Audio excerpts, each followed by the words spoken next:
पुत्रदा एकादशी. युधिष्ठिराने विचारले, मधुसूदन, श्रावणाच्या शुक्ल पक्षात कोणती एकादशी असते? कृपया माझ्यासमोर तिचे वर्णन करून सांगावे. भगवान श्रीकृष्ण म्हणाले, राजन, प्राचीन काळची गोष्ट आहे. द्वापर युगाच्या प्रारंभीचा काळ होता. महिष्मतीपूरमध्ये राजा महिजित आपल्या प्रजेचे पालन करीत होते, परंतु त्यांना काही संतती नव्हती, म्हणून ते राज्य त्यांना सुखदायक वाटत नव्हते. स्वतःची अशी अवस्था पाहून राजाला खूप चिंता वाटू लागली. ते प्रजेत बसून अशा प्रकारे म्हणाले, प्रजाजनांनो, या जन्मात माझ्याकडून काही पाप झालेले नाही. मी आपल्या खजिन्यात अन्यायाने कमविलेले धन जमा केले नाही. ब्राह्मण आणि देवतांचे धन देखील मी कधी घेतले नाही. प्रजेचे मुलाप्रमाणे पालन केले. धर्माने पृथ्वीवर राज्य केले. दुष्टांना भले ते भाऊ आणि मुलासमान का असेना पण शिक्षा केली आहे. विद्वान पुरुषांचा नेहमी सन्मान केला आहे व कुणालाही द्वेषास पात्र समजलो नाही. मग कोणत्या कारणास्तव माझ्या घरात आजपर्यंत संतती झाली नाही? तुम्ही लोकांनी राजाचे हे उद्गार ऐकून प्रजा आणि पुरोहितांबरोबर ब्राह्मणांनी त्यांच्या हिताचा विचार करून घनदाट जंगलात प्रवेश केला. राजाचे कल्याण इच्छिणारे ते सर्वच लोक इकडे तिकडे फिरून ऋषीसेवित आश्रमांचा शोध घेऊ लागले. एवढ्यात त्यांना मुनिश्रेष्ठ लोमश ऋषींचे दर्शन झाले. लोमश मुनी धर्माचे तत्त्वज्ञ, संपूर्ण शास्त्रांचे विशिष्ट विद्वान, दीर्घायू आणि महात्मा आहेत. त्यांचे शरीर रोमाने म्हणजेच लव भरलेले आहे. ते ब्रह्मदेवासमान तेजस्वी आहेत. एक एक कल्प पूर्ण झाल्यावर त्यांच्या शरीराचा एक एक रोम भंगतो, तुटून पडतो, म्हणून त्यांचे नाव लोमश पडले. ते महामुनी त्रिकाल ज्ञानी आहेत. त्यांना पाहून सर्व लोकांना आनंद झाला. लोकांना आपल्याजवळ आलेले पाहून लोमश मुनींनी विचारले, तुम्ही सर्वजण कशासाठी येथे आलेले आहात? आपले येण्याचे कारण सांगा. तुम्ही लोकांसाठी जे हितकर कार्य असेल ते मी जरूर करीन.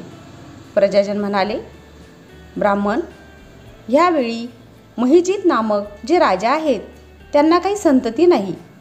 आम्ही लोक त्यांचीच प्रजा आहोत, जिचे त्यांनी मुलाप्रमाणे पालन केले आहे. त्यांना पुत्रहीन पाहून त्यांच्या दुःखाने दुःखी होऊन आम्ही तपश्चर्या करण्याचा दृढ निश्चय करून येथे आलो आहोत. द्विजोत्तम, राजाच्या भाग्याने ह्यावेळी आम्हाला आपले दर्शन मिळाले आहे. महापुरुषांच्या दर्शनानेच लोकांची सर्व कामे सफल होतात.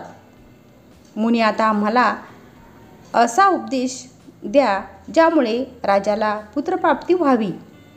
त्यांचे बोलणे ऐकून लोमश महर्षी 2 घटिका ध्यानमग्न झाले. त्यानंतर राजाच्या प्राचीन जन्माचा वृत्तांत जाणून ते म्हणाले, प्रजावृंद, ऐका.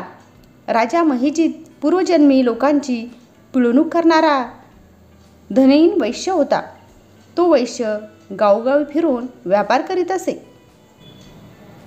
एके दिवशी ज्येष्ठ महिन्याच्या शुक्ल पक्षातील दशमी तिथीला जेव्हा दुपारचा सूर्य तळपत होता, तो एका गावाच्या सीमेजवळील जलाशयावर पोहोचला. पाण्याने भरलेली पायऱ्यांची विहीर पाहून त्याने पाणी पिण्याचा विचार केला. एवढ्यात तेथे आपल्या वासरासह एक गायसुद्धा आली. ती तहानेने व्याकुळ आणि उन्हामुळे उद्विग्न झाली होती, म्हणून ती विहिरीतील पाणी पिऊ लागली. वैश्याने पाणी पित असलेल्या गायीला दूर हाकलले आणि स्वतः पाणी प्याला.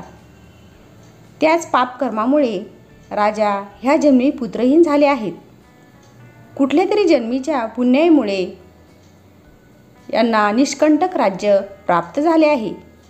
प्रजा म्हणाली, मुनी, पुराणामध्ये उल्लेख आहे की प्रायश्चितरूपी पुण्यामुळे पाप नष्ट होतात, म्हणून पुण्यकर्माचा उपदेश द्यावा, जेणेकरून त्या पापाचा नाश होईल.